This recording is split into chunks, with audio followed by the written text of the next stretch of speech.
దేవుని మాటకి గైకొనిన కుటుంబం, ఎవరైతే దేవుని వాక్యమును లోబడతారో, మన వాక్యం వింటాం. ఇప్పుడు ఫాస్టింగ్ ప్రేయర్ స్టార్ట్ అయిందిగా 5వ తారీఖులా, అయిందా లేదా? ఇప్పుడు మటన్ గిటన్ తినాం కదా. వాస్తవం క్రియ కంటే దేవుని మాటకి లోబడి జీవించడం ముఖ్యం. హల్లెలూయా. 40 దినములు మనం ఫాస్టింగ్ ఉంటాం. ఈ ఫాస్టింగ్ మనము చేస్తానున్నాం, మంచిదే. కానీ దేవుడు అంటున్నాడు, నీ జీవితము నాకీ అంటున్నాడు. ఇశ్రాయేలు ప్రజలు దేవుని మాటకి ధిక్కరించిన తర్వాత ఇశ్రాయేలు ప్రజలకి చాలా భయంకరమైన పరిస్థితులు ఎదురైనాయి. ఎన్నో అద్భుతాలు దేవుడు వాళ్ళ జీవితంలో మోషే ప్రవక్తను ఎన్నుకొని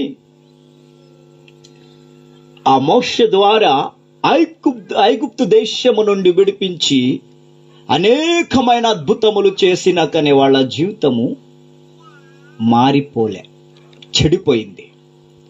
వాళ్ళ మార్గము తప్పిపోయింది, వాళ్ళ ఉద్దేశాలు తప్పిపోయినాయి.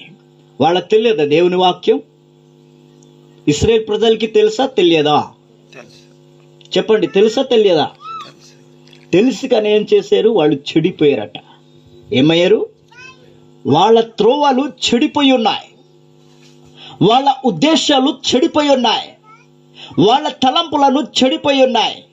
కాబట్టి దేవుడు మనం చూసినట్లయితే ఇక్కడ ఇశ్రాయేలు ప్రజలతో హెచ్చరిస్తున్నాడు ఏమిటంటే, నిర్గమకాండం 15-16 వచనములో, ఐగుప్తులో వచ్చిన ప్రతి రోగము రాకుండా మిమ్ములను నేను కాపాడుతాను అని ప్రామిస్ చేస్తున్నాడు.